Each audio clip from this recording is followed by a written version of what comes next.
Welcome to ReachMD. This medical industry feature titled Engaging Patients and Caregivers About Digital Therapeutics is sponsored by Otsuka Pharmaceutical Development and Commercialization, Incorporated. Otsuka is the author and copyright owner of this presentation and has partnered with ReachMD to host the content. Here's your host, Dr. Charles Turck. This is ReachMD and I'm Dr. Charles Turck. Guiding patients and caregivers through the fast-moving landscape of digital therapeutics can be a challenging but worthwhile part of providing effective and accessible care. So joining us to discuss how to partner with patients and caregivers around this relatively new treatment option is Dr. Maggie Emerson, who's a clinical associate professor at the University of Nebraska Medical Center College of Nursing in Omaha. Dr. Emerson, welcome to the program. Thank you so much for having me today. Digital therapeutics are becoming a treatment option in many areas of healthcare, but may provide challenges for patients and caregivers. So, Dr. Emerson, what are some of the barriers that patients might face when thinking about starting digital therapeutic treatment? Well, first off, I think individuals generally fall into two categories when it comes to barriers. So, the first group includes those who simply aren't interested in using technology at all. And then you have the second group consisting of those who may be interested but have concerns about their skills and comfort level with the technology. And digital tools can be intimidating depending on your skill set. So, individuals often have to ask themselves, is this something I can use? And do I have the necessary tools? I hear these concerns from patients quite frequently. So, another barrier that can affect anyone is just the general access to technology. Access can vary based on several factors, including things like the availability of resources like Wi Fi, which can be essential for the technology to function. And then compatibility issues, such as the need for a specific device or operating system to use the tool. And then connectivity, ensuring that the device will work effectively in their location, whether that be in a rural setting or in an urban setting. And then another potential limitation that affects access is the availability of the technology in a variety of languages. So, unfortunately, not all digital tools are available in a wide range of languages, which clearly creates some barriers. So, for instance, some apps are only available in English or in Spanish. While we are seeing more apps being offered in multiple languages, this availability is still just not consistent across the board. In general, when we are using digital therapeutics within that patient and provider relationship, it's important to emphasize that these tools are not meant to replace that human connection. Digital therapeutics are typically designed to complement that existing relationship and really not substitute for it. So patients may worry about losing that personal interaction when using the technology. So it's really crucial to address this concern up front with them. The primary goal of the digital therapeutic should be to enhance and support that relationship and definitely not diminish it.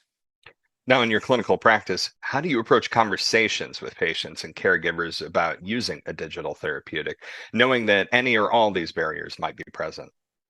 So, first and foremost, it's important to gauge whether that patient has any interest in using a digital therapeutic. So, if they don't, it's crucial to understand why. As I mentioned earlier, some patients simply have no desire to use technology. And so, for those patients, a digital therapeutic might actually hinder their care rather than enhance it.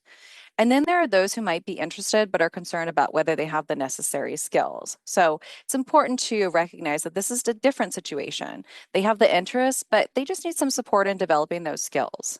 So, in our work with the providers and patients, we've noticed a disconnect sometimes where the providers often assume that the patients may not be interested or may not have access to the necessary technology based on their life circumstances. However, often this is not the case. Smartphones, for example, are widely accessible across many underserved populations, making digital therapeutics a viable option for a broad range of patients. And it's crucial that we don't make inaccurate assumptions about those who might benefit from these tools.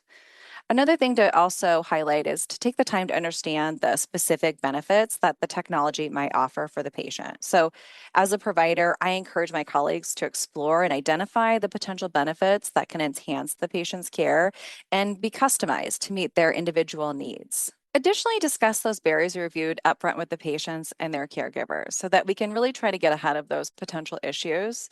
This might include whether the digital therapeutic requires a reliable connectivity or might be affected by issues like variable Wi Fi access or outdated routers. Before discussing these tools with patients and their caregivers, ensure that you understand not only how the technology functions in the clinic, but also how it will perform when they're at home and what their experience will be like. Now, when you're having these conversations at the clinical visit, Dr. Emerson, Do you find that patients often have questions or misperceptions around digital therapeutics that you have to address? I think more people are becoming much more aware of privacy and security concerns. And because of this, whenever I consider using a digital therapeutic or any technology for that sake, I make sure to understand the privacy and security policies. Our top priority really is protecting that patient data. So patients will definitely have questions about this. And as the provider, it really is my responsibility to ensure I fully understand how their information is being used, how it's being protected, just like I would with any other type of technology related device that we might consider using. And then another important aspect is to consider how the technology will be integrated into their care. It's not just about signing them up for something and then never discussing it again. When I meet the patient, I really focus on how this tool will provide additional insights into their care, and then also making sure that I'm not overwhelming them with too much information. Some apps will provide data directly to the provider, but for apps that don't, the patient can provide an opportunity to give feedback on their experience in working with the app, which can be incredibly valuable. So, building that rapport with the patients and understanding how specific features of the app can be beneficial with them is crucial. And it's key that patients understand that using the app is a continuing part of their care, as it can really help us see what happens in between appointments, and that we'll use the information gathered from the app to help guide our discussions and decisions during our next visits together. So, understanding how the data that's collected will contribute to that therapeutic relationship is imperative because the goal is not just to send someone off without further engagement.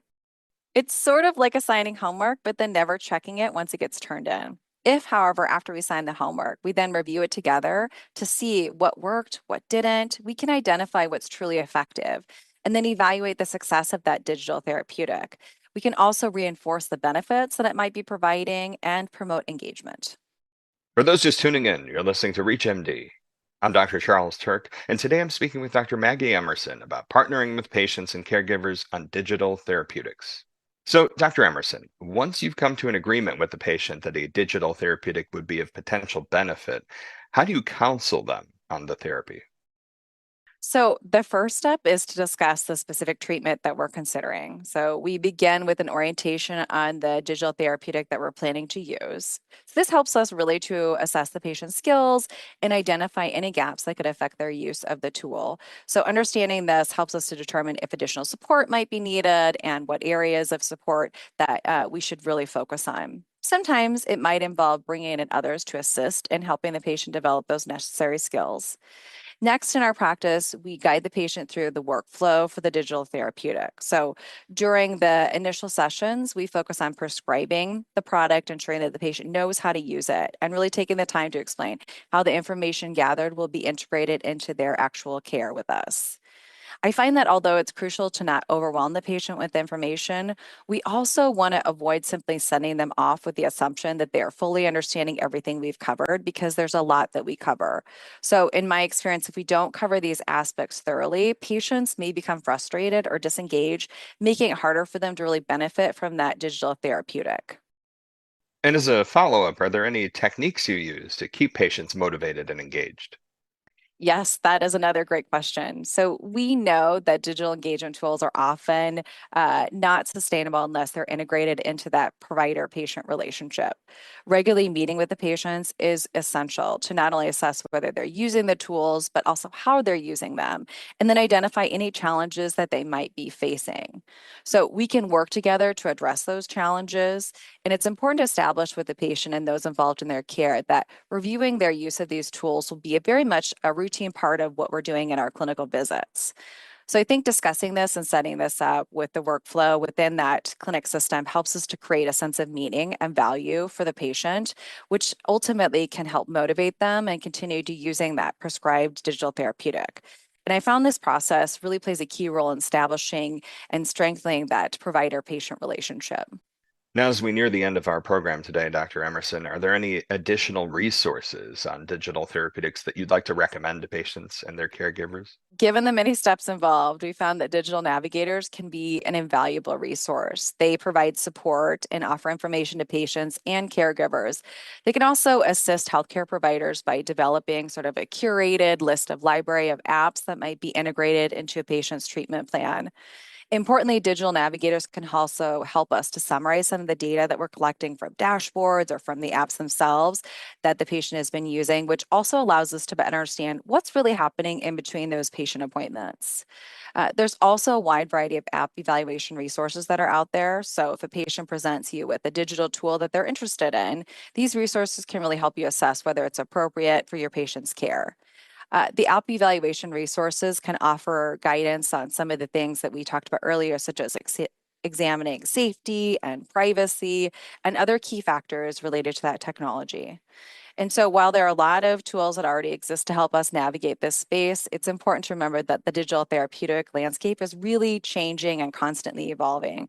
So I would imagine there will be more resources that will likely emerge as we continue in this space that become more integrated into our practice.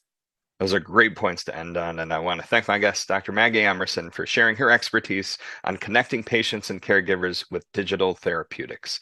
Dr. Emerson, it was great speaking with you today. Thank you so much. It's been a pleasure. I'm Dr. Charles Turck. This program was sponsored by Otsuka Pharmaceutical Development and Commercialization, Incorporated.